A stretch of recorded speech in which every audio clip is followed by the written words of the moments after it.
Right, time to turn to rugby. Alan Quinlan is with us. Lots to get through from the weekend. We should start with Connacht. We're always getting complaints from Connacht fans that we don't do enough about them. Top of the bill, even though there's loads of other bigger stories. But they were good at the weekend, and they bounced back from last week. Yeah, they were. Yeah, and I think it was a bit of a stop-start game. The Connacht Benetton game on Saturday, but they're a good side to watch. Connacht, you know what I mean. The attack. Paul Boyle was outstanding. Such a brilliant ball carrier. He's hard, aggressive, and he deserves credit for he deserves to be mentioned and talked about. There's so many good back rows in Ireland. He was brilliant. Bundiaki was good. Benetton, a lot of mistakes, I think, but Connacht, they're right up there in the URC as regards forcing turnovers. But unfortunately, they turned the ball over a good bit themselves. I think they were much better on Saturday at holding on to the ball. They came up with some mistakes, but it was a really good win for them, a bonus point win, and they bounced back. You'd expect them to beat Benetton. I was just Googling Paul Boyle's age. He's 25. Is it too late for somebody at 25? It really isn't it, to catapult themselves into some kind of contention down the line? Yeah, he's got to start week in, week out. I think with Connacht, he's not too old, you know what I mean? I think he can, particularly in the back row. There's definitely players mature at different ages. There's some lads who are anointed from the time they're 19, 20. He's hard, he's very abrasive, he's a really good ball carrier, and I just thought he got him over the gain line continuously on Saturday and got a brilliant try. He's a really good player, and I think without Connacht, people won't get carried away with this either, but I think it was a good response to the performance in Thomond Park the week before against Munster. So I think it sets them up nicely. They got Newcastle now in the Challenge Cup on Saturday, home again. So gather a bit of momentum, get up the league table. There's a bit of a congestion from 8th to about 12th or 13th. Connacht are up to 11th, and that's what they'll be striving for, trying to get into those playoff spaces come the end of the season, get some consistency, and be a really difficult team to beat. Sorry, I was just on the Connacht thing. Like Finlay Bealham was talking during the week about after the Munster defeat, the players kind of getting together and there was some tough words exchanged. And often a result like that, you almost need to catapult your season, because a negative can be turned into a positive with a bit of communication and butting of heads. I don't think they'll get carried away, Shane, with Saturday. I think Benetton they had a great win the week before against Edinburgh. They had 8 or 9 changes. A lot of internationals, Italian internationals on the team, but Connacht didn't allow them to play, and it's the perfect kind of game to get back on track. You don't want to be going away from home again. So I remember Finlay Bealham saying that kind of after round 3 as well, before they played Munster. And look, most teams will pull the troops in and after the game or on a Monday morning and try regroup and get going again. But it was, without getting carried away, it wasn't. I just thought it was the right response. Yeah. They had a lot of energy and they never looked in any sort of trouble. So they need to back it up again. Yeah, and they've got Newcastle home in the Challenge Cup, so that's where it goes next Saturday. Munster, obviously, a very tricky first half for them, or certainly very tricky first half of the first half, and then they turned it around. Where did the turnaround come from? I think the turnaround came from belief, Ger, and your body language and your response, because I think that group of players, and maybe Munster itself, if that was 3 or 4 weeks previous, it could have got a lot worse. So I think obviously the playing personnel is different. They're getting a little bit of continuity in selection, and there was a lot of talk, could they afford to play the same team again against Edinburgh? They kind of had no choice in a way, right? No choice, and in fairness, they were really good, I think. And again, you can't get carried away with this, but I was sitting there chatting with Adrian Friday morning. He was asking me for a prediction. I didn't think. I thought it was a tall order to go there and get a win, because a lot of Scottish internationals, they had all their players back. The only kind of chink, I said, well, sometimes when you come back from a busy November, they were kind of 4 weeks in the bounce, all the Scottish guys. That's the time to kind of maybe see if you can unlock them. And given the start of the game and Munster behind, I thought the response was brilliant, and you're starting to see a little bit of development around their attack, their shape. They look a lot fitter. We spoke about that at the start of the season. They're trying to play with continuous pace. Whatever they're doing, it's not, just keeping the ball alive, and a lot of energy in their kick chase as well and stuff defensively. So they work incredibly hard. But I think the impressive thing is they didn't kind of start protecting a lead. I think it was 28-17.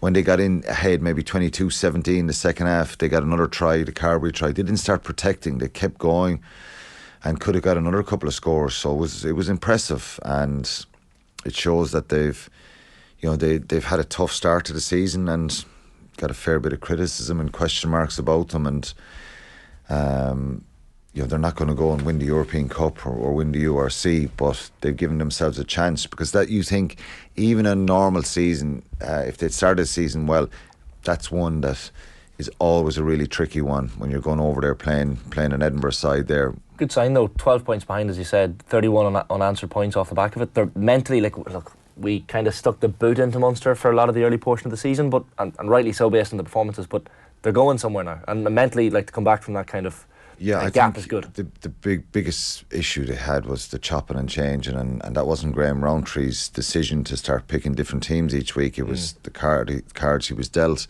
They had 57 players used in the first 7 games, which is a huge turnover of players and change.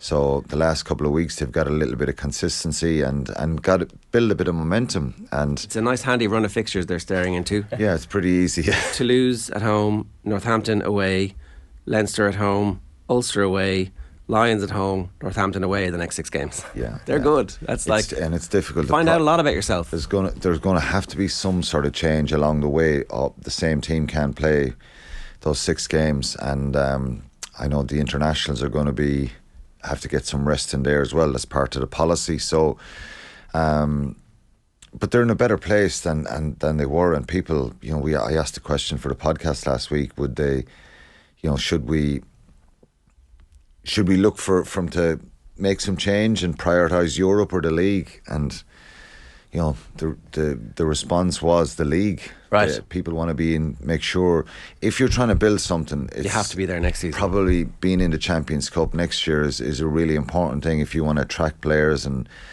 keep that kind of high profile, playing that high profile competition. Nothing like French fancy Dan's coming to town on a Sunday afternoon in the European Cup though to get the blood up, and obviously Toulouse will be favourites for that game. Yeah, they'll be very strong, and the depth they have is unreal. Dupont is back after he got the suspension reduced, which was a little bit strange, but he's back, he's playing, and he's one of the best, if not the best player in the world. He's a wonderful player. He just makes them so good. But I think Munster will definitely feel better about themselves. They'll have a little bit of an edge, and probably the challenge this week is, after getting a couple of decent results, back-to-back wins, first away win of the season in the league, can they keep that bit of fire going and not, get a little bit complacent? But Toulouse won't let you get complacent, really. No. Toulouse are mild favourites for that. They're not heavy favourites for it at all. It's much more of a coin toss, according to the bookmakers at this stage. Where's the improvement coming from? You said there's some improvements in attack. What does that mean? Well, I think they're not. Their shape is so much better, I think, and it sounds pretty obvious, but if you're fitter and sharper and get a bit of match sharpness going, you have that bit more energy. And I think Munster had a problem at the start of the season, particularly in the early games, around their fitness levels and just the ability to play with a bit of tempo. Some of the execution and obviously the change in the style caused issues at the start, so that's kind of bedding in a little bit better now, and I think the players are probably better at looking up and seeing what's in front of them and running good lines. The Calvin Nash try I thought was a great example of Munster hitting the front line rather than out the back, and just getting the timing of that right and sitting down Edinburgh defenders. So I think, even look at Gavin Coombs running onto the ball with a little bit of width. We know how powerful and good he is in close and the pick and jams, but I thought, getting him a little bit wider and running on with pace. So a lot of things. I think the biggest improvement is just holding on to the ball and their attack shape. It's starting to really, really improve. You've still got to get your fundamentals right, and they had big issues in the scrum probably the week before. So they're not the finished article, and far from it, but they're in better shape, and I think it's So proper fair green to shoots acknowledge here. that. Yeah. Yeah, it is. Yeah. The Munster Toulouse game was the kicking contest back in May in the quarter final. Like, have Munster moved on from then? Have they improved? Have they gone backwards? Like, as we said, Toulouse demolished Perpignan at the weekend. They beat La Rochelle in October as well. So pretty decent results. But I'm curious as to whether it's still a fairly even contest. It's too early to kind of say, Yeah. Shane. I think as Sunday will be a test of Yeah. of that improvement. You know, you can get your backside handed to you very quickly in sport. You can have 2 or 3 good weeks and then go in reverse. So I just think what they've built is a much better platform. Back in May, it was a different scenario. It was a kind of a do or die desperation scenario. And to be fair, the effort level, the passion, the work rate out of the Munster players that day was phenomenal, and it was an incredible kind of connection with the supporters again in Europe. But ultimately they came up short. They lacked that little bit of quality. Have they a little bit more guile now, or ability to, attack better? I think probably, but still they've got to get it right up front against a powerful Toulouse side. You'll see on Sunday they'll be able to bring on an international front row and international back rows and just so much depth in their squad. But they're in better shape, I think, attack-wise, and I think that's important. They still have, a few injuries, Munster, and could do with some more depth. But they're going into that game in a much better place. There's the match report from the Leinster Ulster game, which was a great game and a great advertisement for the league itself, is centred around whether or not there's going to be any fallout from the injury to Cooney, which is caused by James Lowe's elbow. McFarlane will want to review James Lowe's collision with scrum half Cooney, says the Irish Times, which resulted in the latter also leaving the field for HIA. There was no sanction handed out to the Leinster winger, so it's more than likely going to be looked at, will it be? I don't know, we'll probably know this morning. That game was obviously Saturday night. It could be. I think James Lowe does run kind of upright, and he uses arms and elbows and knees and everything to fend off players. I think he could be in a little bit spot of bother. It should have been looked at. John Cooney gets a fair whack there. The elbow makes contact with his top of his chest, head, and given the current climate around that stuff, it was surprising that it was missed and not looked at. So Cooney went off with the HIA, Ian Henderson went off with the HIA, Stewart went off and wasn't replaced as well. It's the level of attrition at this stage is really high, isn't it? It is, but none of these guys would have went off before. They probably would have been water bottle and magic sponge. And that's the reality, and that's what we're seeing now. So it may seem like a bit scary as regards, but honestly, these players wouldn't have went off before, and I've been there myself back in when I played. I've seen players around me getting heavy knocks. Their HIA was the next 10 minutes of the match, that they didn't really have many involvements, and they were kind of dusting themselves down. So what's happening is right, and you bring on players instead of them, and it's a good thing. I think, obviously Cian Healy's red card was a big moment in the game, and it looked like it was costly. Ulster went on to be leading 22-3. Leinster were outstanding, from the try just before half time by Ronan Kelleher, and then the second half I just thought Gary Ringrose is getting better and better and better. Wonderful performance for him, and he's world class. I think he's added so much. Is this the peak? Is this a peak? Is he at a peak at the moment? I don't know. He probably wouldn't want it to be a peak, but and there's no problem international players showing their quality. Oh no, I don't mean not too soon, but like this is as good as he's ever played at the moment. I think so. Yeah, I think so. I think just and what's different about Gary Ringrose, I think just everything. He's physical. His technique in contact, his explosiveness, his pace, his decision making. He was wonderful the other night. The quicker you can get the ball in Gary Ringrose's hands, the better. Yeah. He's just a wonderful player, and he showed magic the other night. Not just with his tries, but overall, it was an incredible response from Leinster. Given you're talking about the psychological kind of scars of the red card from Keane Healy, and then being 22-3 down, like that's mental strength, resilience, and that's why they are where they are, Leinster. And I think Ulster were kind of shell shocked at the pace, the tempo, the aggression they showed, and ended up with 2 players in the bin themselves. And at that point, you just feel Leinster are going to change gears here, and they did, and they were incredibly impressive.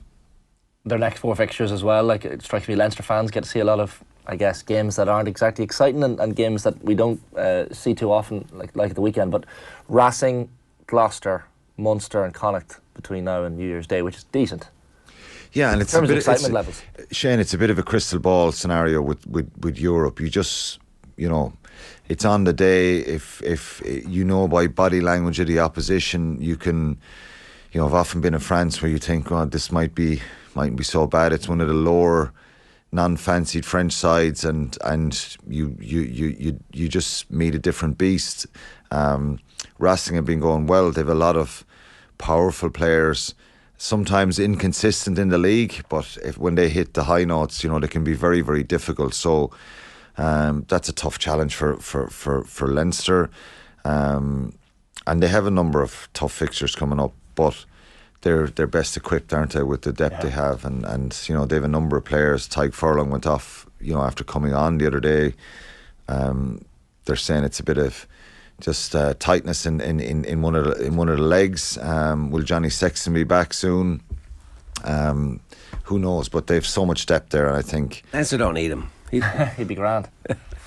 One last thing, right? Obviously, that's a joke for all the Leinster fans who are already angrily hitting caps lock on their keyboards.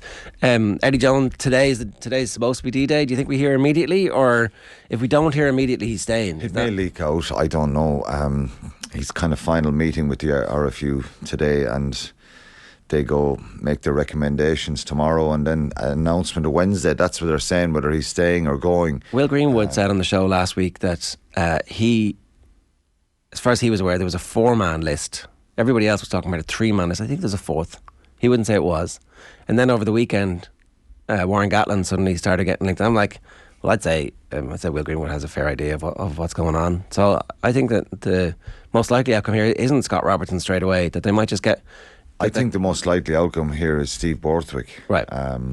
Long-term, immediate appointment. Because I think he would have... whether he will take the job straight away and leave Leicester, I think they're reading some of the English papers this morning. I think they're kind of readying themselves, Leicester, for a replacement themselves. But who knows? He may survive.